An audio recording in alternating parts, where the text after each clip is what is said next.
खेल बड़ा दिलचस्प हो चुका है। आईजी पंजाब का सरेंडर और उसके बाद आईएसपीआर की लिखी हुई पूरी स्टेटमेंट। ऐसे तो नहीं कोई करता कि आपकी जो एम्बेसीज है उन पे लोग हमले करना शुरू कर दें। अब इजराइल ने ये क्यों किया फॉर एग्जाम्पल? फिर बहुत अफसोसनाक वाकया पेश आया पाकिस्तान में ईद के दिनों में कि पुलिस स्टेशन में घुस के कुछ लोगों ने बकायदा पुलिस वालों को मारा है, वीडियो रिकॉर्ड की है। अकबर कंट्री है, उनका मीडिया उन्हें प्रमोट बहुत ज्यादा करता है। आई थिंक मीडिया प्रमोट वही करता है ना जो वहाँ पर हो रहा है। अब उनकी इकोनॉमी 5वें नंबर पे है तो है, उनकी तालीम अच्छी है तो वो है, उनकी टेक्नोलॉजी अच्छी है तो वो तो है। भारत जो है उसने ये कहा है कि अपने लोगों को इजराइल और ईरान ना जाएं।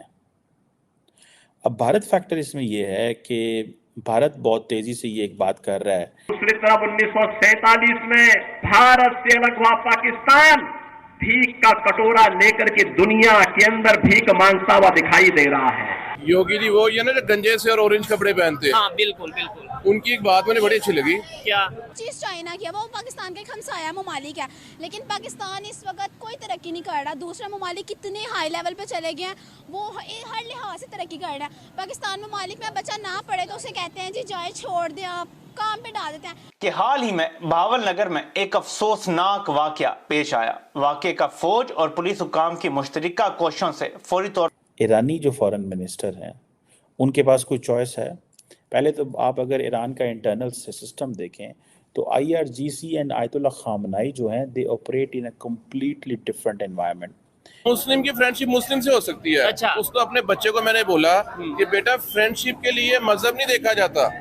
Who told you? आपको ये किसने कह दिया कि मुस्लिम की फ्रेंडशिप मुस्लिम से हो सकती है? ये हमारे मुल्क का माहौल। आजकल छोटे छोटे बच्चों को इन्होंने इस हाल पे बिठाया हुआ। आप किसी भी जगह पे चले जाएं आपको बच्चा पढ़ता हुआ नजर नहीं आएगा। मतलब कि इन्होंने इस लिहाज से पाकिस्तान को लो लेवल पे गिरा दिया हुआ है। और बाहर ममालिक में छोटे से छोटे बच्चे को भी आप जिस मर्जी लैंग्वेज में बात करने को बोले वो बोलते हैं।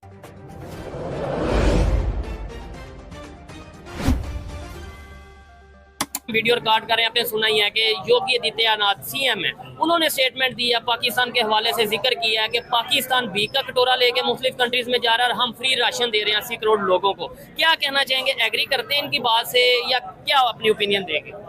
सच तो ये है कि वो दे रहे हैं। ठीक है, आपको बात बताता हूँ, ये लाहौर के साथ दिल्ली है। ठीक है। दिल्ली के जो वहाँ पे सिटीजन जो रह रहे हैं ना दिल्ली में, उनको 200 यूनिट बिजली फ्री मिल रही है और राशन मिल रहा है आधार कार्ड पे, एजुकेशन फ्री है, मेडिकल फ्री है, नज़ला जुकाम खांसी बुखार यहाँ तक कि किडनी चेंज भी फ्री है। और दिल्ली का ये वाकया है, एक बंदा है, उसके 2 बेटे थे, दोनों की शादी हो गई और एक ही घर में रहते थे। उसने 3 मीटर लगवा लिए, 1 मीटर पे 200 यूनिट बिजली फ्री थी।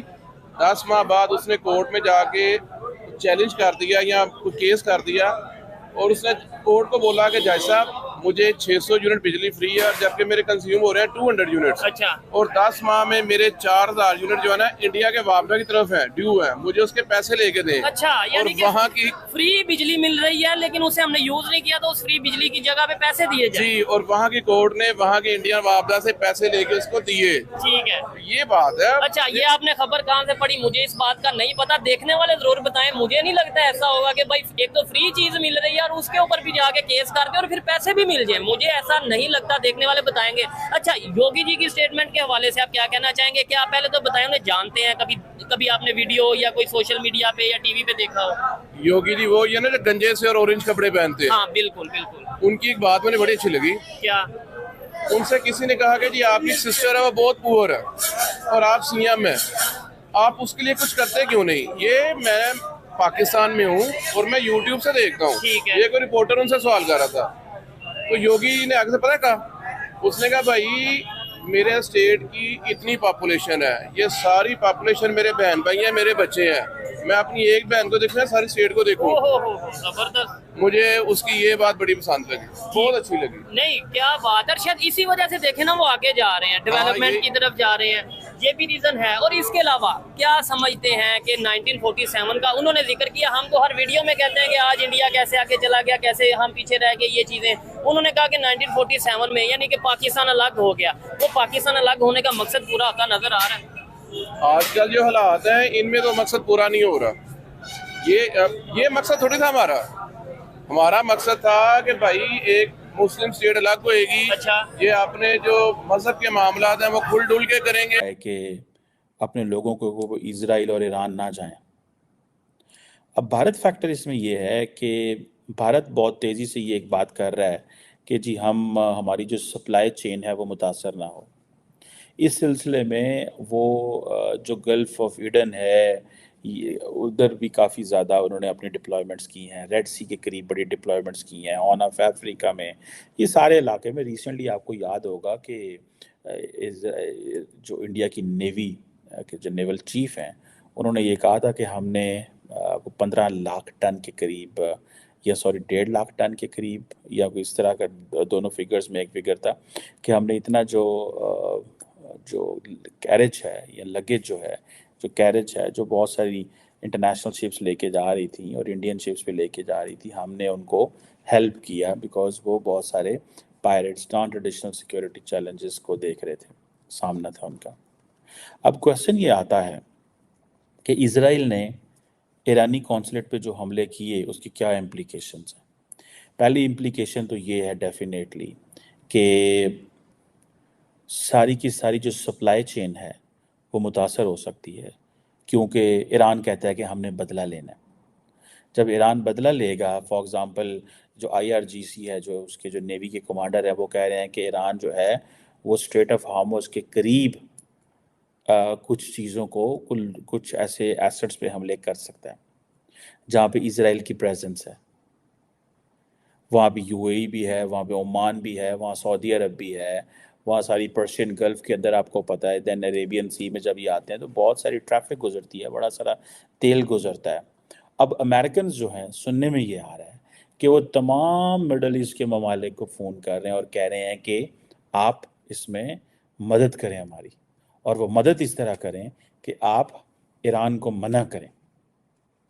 अब फॉर एग्ज़ाम्पल तमाम ममालिक, सऊदी अरब हो, कतर हो, UAE, टर्किश फॉरेन मिनिस्टर, तमाम के तमाम ये कह रहे हैं ईरान को कि आप स्ट्राइक्स ना करें, एस्केलेट ना करें।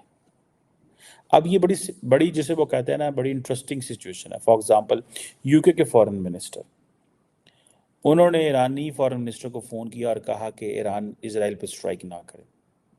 अच्छा, क्वेश्चन ये है कि क्या ईरानी जो फॉरेन मिनिस्टर हैं उनके पास कोई चॉइस है?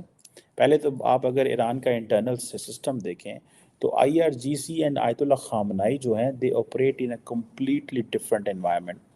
दे don't even ask the governments, they don't even check the government, ठीक है, कि क्या करना है और क्या नहीं करना।